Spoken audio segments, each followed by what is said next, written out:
Dieu, il va te bénir.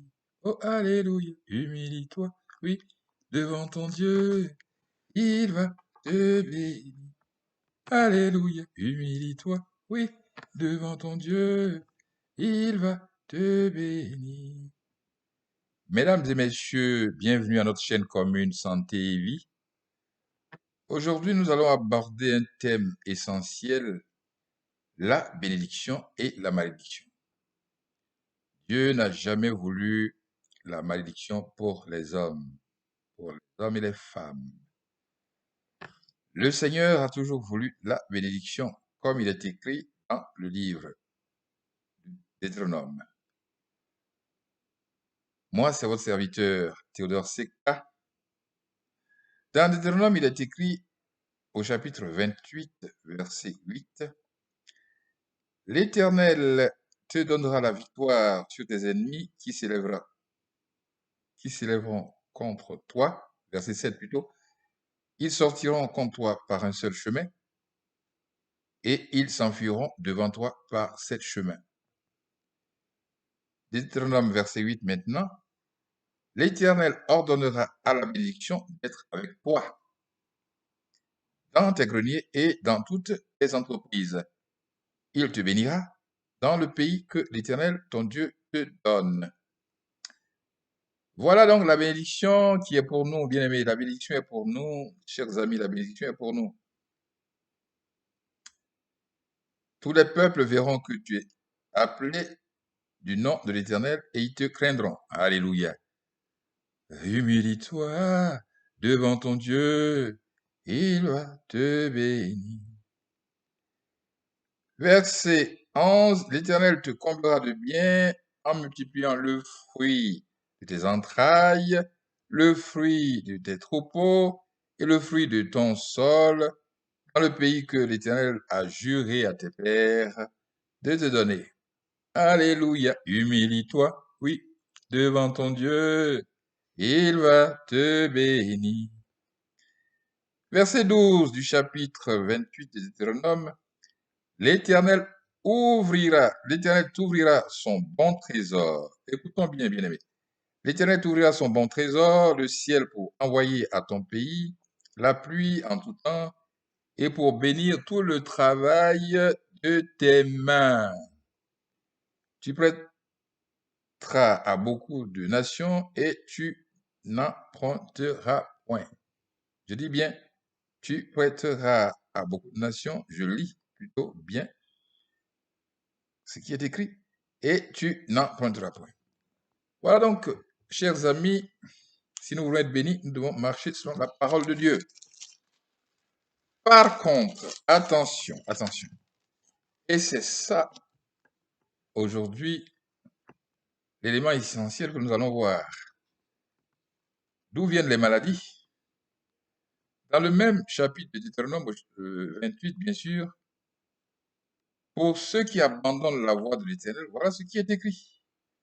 À partir du verset 21, l'Éternel attachera à toi la peste jusqu'à ce qu'elle te consume dans le pays dont tu vas entrer en possession. Ça, un point négatif. Nous devons adorer le Seigneur. L'Éternel te frappera de consomption, de fièvre, d'inflammation, de chaleur brûlante, de dessèchement, de jaunisse et de gangrène qui te poursuivront jusqu'à ce que tu périsses. Voilà encore un autre point. Ah, ça, c'est sérieux, hein? Allons au 27, verset 27. L'Éternel te frappera de l'ulcère d'Égypte, d'hémorroïdes de Galles et de teigne, dont tu ne pourras guérir. L'Éternel te frappera de délire, d'aveuglement, d'égarement d'esprit. Et tu t'attendras en plein midi, comme l'aveugle dans l'obscurité. Tu n'auras point de succès dans tes entreprises, et tu seras tous les jours opprimé, dépouillé, et il n'y aura personne pour venir à ton secours. Voilà ce qui attend celui qui s'éloigne de la voie de l'Éternel. Que le Seigneur nous en garde. Alors, pour que nous ne soyons pas victimes de ces choses, le Seigneur nous envoie Jésus-Christ, notre seul Seigneur et Sauveur, à qui nous devons nous confier. L'Éternel te frappera de délire, d'aveuglement, d'égarement d'esprit. Et tu tâtonneras en plein midi comme l'aveugle dans l'obscurité. Tu n'auras point de succès dans tes entreprises et tu seras tous les jours opprimé, dépouillé. Il n'y aura personne pour venir à ton secours.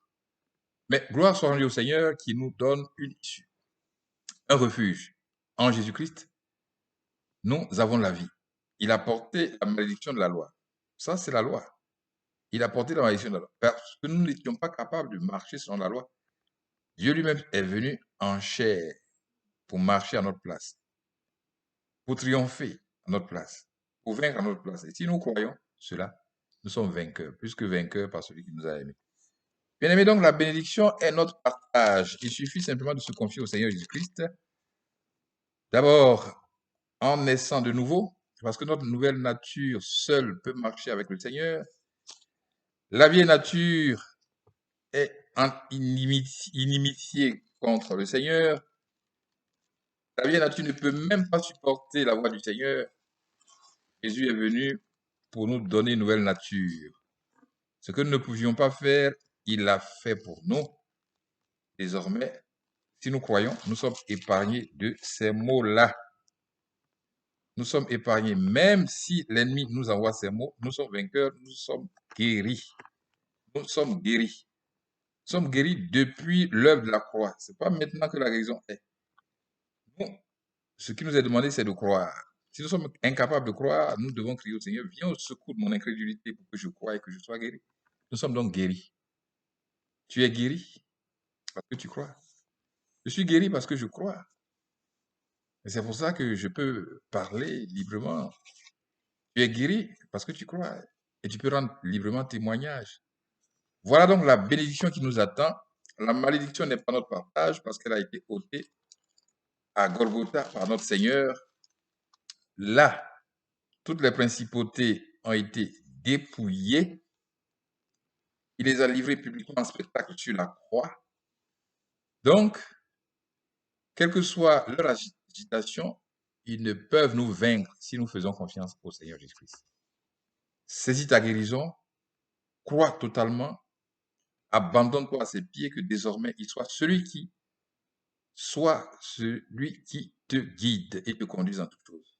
Meurs en Jésus-Christ pour vivre en lui. C'est ça la nouvelle naissance. Mourir et vivre en Jésus-Christ. Mourir par tout ce que tu as fait, par rapport à tout ce que tu as fait, toute ta vie passée, et désormais t'abandonner entre ses mains. Il s'agit de croire. Croire, lui confesser ses péchés, t'abandonner entre ses mains et marcher désormais en nouveauté de vie. Que Dieu te bénisse.